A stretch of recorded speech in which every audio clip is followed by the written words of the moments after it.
Okay mga kababayan, Chris Ulo po at welcome back po ulit dito sa ating YouTube channel. Okay, ito mga kababayan, pag-usapan ho natin itong si Senator Bam Aquino. Ha? Na kung saan ay ano nangyari ho rito, bigla na lang hong umepal sa kaso ho ng AJK, ha? Dito sa kinakaharap ho ni Digong at yung kanyang mga kasamahan, ha? About ho dyan sa sinampaho ni dating Senador Antonio Trillanes na Crimes Against Humanity dyan sa ICC. Kasi mga kababayan, mga ka-analyze, ang dami hong nagbabash dito kay Pangulong Bongbong Marcos na kung saan ay siya yung sinisisi sa pagkakakulong ho, pagkakadakip kay Digong. Papuntang ICC Court. Sa termino lang ho ni Pangulong Bongbong Marcos nangyari yan. At pinaliwanag na ho ni Pangulong Bongbong Marcos kung bakit ho kinakailangan na makipagtulungan ho tayo doon sa Interpol. Kasi nga yung ICC hindi naman nakarating dito.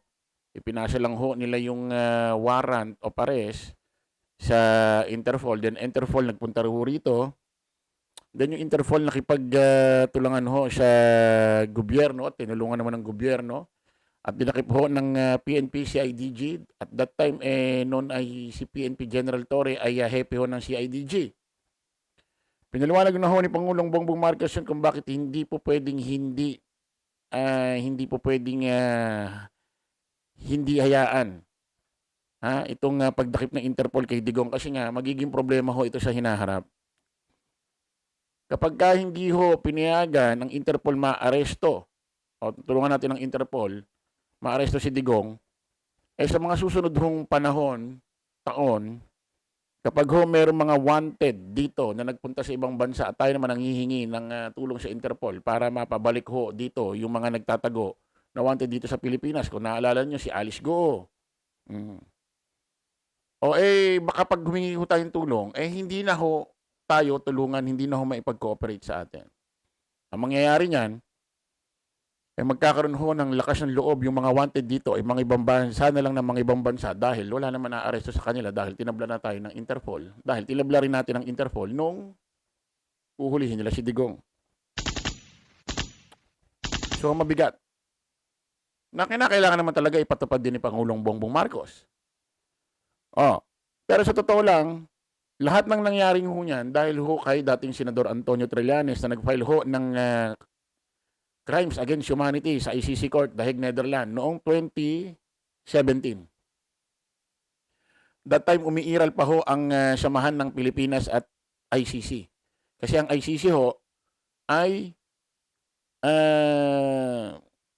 nakipag-ugnayan tayo dyan start since ho ng 2011. So, ibig sabihin, nung naupo si Digong ng 2016, merong ugnayan tayo sa ICC, meron silang jurisdiction sa atin. Nung ipinail ho ni Trillanes yan, 2017, Crimes Against Humanity versus Digong, meron ding jurisdiction ng ICC sa atin. Nag-ugnayan tayo sa kanila. Kaya lang pinutol ho ni Digong yan, 2019, na kung saan umiiral na yung kaso. Tinanggal niya ho ang jurisdiction ng ICC rito, pinutol niya. Hindi ho pinagbotohan sa Congress, hindi pinag-usapan yan. Hindi rin ho pinagbotohan sa Senado, hindi rin pinag-usapan dyan. Ginamitan niya ho ng kapangyarihan bilang presidente. So, ibig sabihin, hindi ho talaga Pilipinas ang mismong humiwalay. Tinanggal ho ni Digong. Para saan? Para sa sarili niyang kapakanan. Dahil nararamdaman niya na ho na gumugulong na ho yung kasong ipinail ho ni Trillanes noong 2017 laban sa kanya about crimes against humanity. So, si dating Senador Antonio Trillanes ho, ang credit ho sa kanya lahat ho ito. Siya ho lahat gumawa ng paraan, way, para makamtan ho na ngayon ay umiiral nangyayari na makantam ho ng mga pamilya ho ng biktima ng EJK. Credit ho sa kanya lahat yan. Siya ho lahat ang gumawa ng paraan. So, ano ang pinipiyok, tinatahol, iniepal ho nito ni Bam Aquino? Marami hong bash na nangyari ho kay Bam Aquino rito. Ha? Kasi kung tutuusin wala kang credit dito, hindi ka naghirap dito para makantam ng pamilya ng biktima ng EJK yung hustisya. Lahat yan credit kay dating Senador Antonio Trillanes. O ano tuloy sabi ni dating Senador Antonio Trillanes sa'yo? Papogi lang. Tinawag ni dating Senador Antonio Trillanes, the fourth, na puro papogi sa mga DDS si Senador Bam Aquino. Matapos nitong ipahayag na nararapat na sa Korte ng Pilipinas litisin ang mga individual na sangkot sa extrajudicial killing ng Administrasyon Duterte at hindi sa ibang bansa. Isipin niyo mga kababayan, kumbaga sa nagmumurang kamatis, late bloomer ito, late bloomer ang utak nito ni Bam Aquino. Para saan pa bakit sasabihin mo yan? Too late na. Nandoon na si Digong sa ICC court. Nakakulong na doon. Bakit nakakulong doon? Natural, doon galing ang warrant. Bakit doon naggaling ng warrant? Natural, doon nagkaroon ng kaso. Bakit nagkakaso? Natural, doon nag-file si Trillanes. Kung di ka ba naman tanga, sir? Bakit dito iimbestigahan yan? Wala namang na-file dito. Hindi naman nag-file dito si dating Senador Antonio Trillanes. At bakit siya hindi nag-file noon? Sabi niya sa isang interview, para saan? Hawak lahat ni Digong ang ahensya ng gobyerno nung administrasyon niya. So, hindi iral, hindi gagana, wala rin kwenta. Mababasura, mawawalang kwenta lang ho yung ipafile ni Trillanes. So, doon niya dinala sa Crimes Against Humanity. Doon niya dinala mismo sa ICC Court, The Hague, Netherlands. Na kung saan, si Trillanes, walang kapangyarihan magmando sa ICC. Ang pamilya Duterte, si Digong, wala ring kapangyarihan para magmando sa ICC. So, gitnang-gitna. Timbang na timbang ang batas. Hindi katulad dito ng panahon ho ni Digong. Hawak niya lahat ho ang ahensya ng gobyerno. Ha? So, para saan pa ito? Ha? Too late na para sabihin pa ito. Parang nagpapagulo ka lang.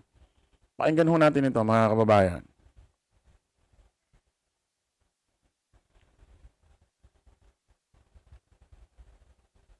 Usapang posibilidad na Bida ni dating Senator Antonio Trillanes IV, si Senator Bam Aquino, matapos nitong sabihin na dapat dito sa Pilipinas ginagawa ang mga paglilitis sa madugong Duterte drug war. Tanong tuloy ni Trillanes, nagpapapogi lang ba ang senador sa mga supporter ng pamilya Duterte? Nagbabalik si Mean Los Baños. Nakakulong si dating Pangulong Rodrigo Duterte sa The Hague, Netherlands. Posible ring arestuhin ang ayon sa International Criminal Court o ICC ay mga co-perpetrators o kasabwat sa madugong Duterte drug war. Kung si Senator Bam Aquino raw ang tatanungin, kung tutuusin ay dito dapat sa Pilipinas ginagawa ang mga paglilitis sa kanila, lalo't nandito rin naman sa bansa ang mga biktima. Maganda raw na dito mangyari ang paghahanap ng hustisya, pero giniit din ni Aquino na nirerespeto niya ang proseso ng ICC. Tumaas naman ang kilay ni dating Senator Antonio Trillanes IV sa sinabing niya ni Senator Bam. Buwelta ni Trillanes, nagbibida-bida ngayon ang senador na may malasakit kuno sa mga biktima ng drug war, pero wala naman daw ginawa nung kasagsagan ng umano'y extrajudicial killings. Tanong pa ni Trillanes kung totoong naniniwala si Senator Aquino na sa Pilipinas. Tama. Nung nangyayari yung EJK na programa ni Digong at libo-libo namatay, saan kayo? Nag-ingay ba kayo? Ha? Nag-file ba kayo ng kaso kahit dito? Bam Aquino, sir? Wala. Si dating Senador Antonio Trillanes lang ang nagtangka o gumawa ng hakbang na yan. Si dating Senador Antonio Trillanes lang ang namuhunan ng tapang para maganap ngayon yan. Ikaw, anong ginagawa mo ng mga panahon na yun? Papalaki ng? Pal ka.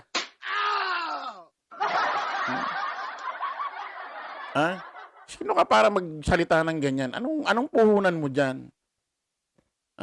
Porkit may nangyayari na, bigla kang eepal ng ganyan. Ano yan? Too late para magpakabayani ka, sir. dapat litisin ng mga EJK cases, kinasuhan niya ba si dating Pangulong Duterte Ah. at iba pa nitong kasabwat noong panahon ng war on drugs? Dagdag pa ng dating senador, nagpapapogi lang ba sa Duterte supporter sa Senator Bam kapalit ng mga nagsasakripisyo? Insensitive daw yan at napaka-unfair. Dahil daw sa sinabi ni Aquino, napatunayan daw na nagsasabi ng totoo si Trillanes sa pahayag niyang hindi raw isusuko ni dating VP Leni Robredo si Duterte sa The Hague. Nabash pa nga raw siya noon ng supporters sina Aquino at Robredo. Ganito rin ang naging sentimiento ni dating Commission and Audit Commissioner Heidi Mendoza. Giit niya, ignorante ang senador kung bakit may ICC. Malamang daw, hindi kayang tumaya ng mga biktima ng EJK kung dating Pangulo ng Pilipinas ang kalaban. Masyado raw insensitive ang senador. Madali raw sabihin yung ideal. Ideal. Alam, itsura pa. Bam Aquino, halatang hindi naman papatol, hindi naman lalaban ho ito sa pamilya Duterte. Mukhang, ano ho ito bobonjing-bonjing na mamamas-mamas boy. Ha? Tuloy natin. Kung hindi naman daw kasama sa laban. Ilang beses sinubukang kuhanan ng pahayag ng News 5 si Senator Bam Aquino. Sir, could you get your comment kay Senator Trillanes lang? Unfair daw yung sinabi ninyo na dapat dito litisin. We're going to mass. Answer it. We have a statement already. On cam, sir. Reaction, sir. We have a statement already. Pakibasa na lang yung statement natin. Pero sa mga oras na ito, wala pang natatanggap na statement mula sa kanyang opisina ang Senate reporters. Si Senator Risa Hontiveros naman, nakaalyat. Tingnan mo, dadak-dak-dak ka ngayon. Hinaharap ka ng mga reporter. Ano masasabi mo sa sinabi ni dating Senador Antonio Trillanes? Gusto mo, statement na lang.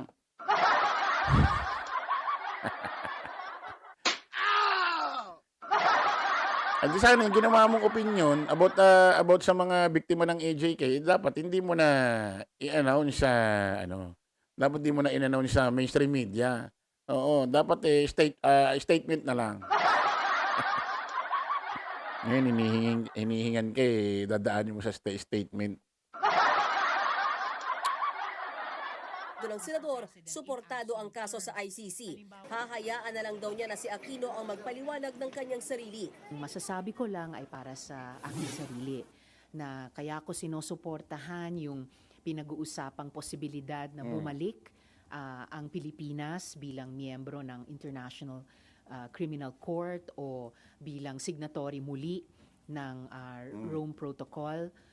Kaya ko mula sa panahon ni na Kian de los Santos, si Kulot, si Carl, at iba pang mga EJK victims, sinusuportahan yung panawagan ng kanilang mga naulilang pamilya. Bagamat hindi pa raw niya nababasa ang post si Trillanes laban kay Sen. Kita mo. Kaalyado na ni Bam Aquino yan, si Senador Risa Hontiveros, pero against siya dito kay Bam Aquino. Hindi niya pinagtanggol. Hayaan niya na lang daw si Bam Aquino ang gumawa ng opinion statement niya sa sarili niya. Total, kalat niya yan Basura mo yan di ba kahit magkakalyado, ibang prinsipyo Ha? Senator Bam, itinuturing daw ni Hontiveros na kaalyado ng oposisyon ang dating senador. I do consider him an ally and a friend, kaya binibilang ko siya at kanyang partidong Magdalo sa hanay ng oposisyon. Sa ngayon, nakafocus daw ang oposisyon sa reformation. Nagbabalita mula sa frontline, Mean Los. Kita mo kinukonsidera ni Senadora Risa Hontiveros na kaalyado niya ito si dating Senador Antonio Trillanes. Kaibigan, kasama. Ano nangyari? Bam Aquino sa ginawa mo? Alam mo, too much talk is bad. Diyan ka na lang sa mga sa mga propaganda mo, diyan sa political career mo. Huwag mo na pang himasukan yung isang bagay na kung saan wala ka namang puhunan diyan. Wala ka namang ginawang puhunan tapang diyan para alam mo 'yon, magpasalamat sa iyo ang mga pamilya ng biktima ng EJK. Ano naiambag mo diyan? Tapos eto ka magmamagaling ka na parang akala mo mayroong kang naiambag diyan sa kasong 'yan. Tigil mo nga yung mga kaipalan mo. Tigil mo yung mga kaipalan mo. Ang sisihin mo, yung henerasyon mo. Ang sisihin mo, yung pamilyang pinagmulan mo na malaki ang nagawa nagawang kasalanan sa bansang Pilipinas, sa mga Pilipino, na kung ang kamag-anak mo, lola mo, na si dating President Cory Aquino, tinuloy niya yung naiwang programa ni Ferdinand Marcos Sr. na nuclear power plant. Itinuloy niya, di sana hindi naghihirap ang mga Pilipino ngayon sa pagbabayad ng mahal na kuryente. Hindi niyo tinuloy, hindi tinuloy ng kamag-anak mo. Doon pa lang may asyal na kayo eh. Ano sabi ni PBBM?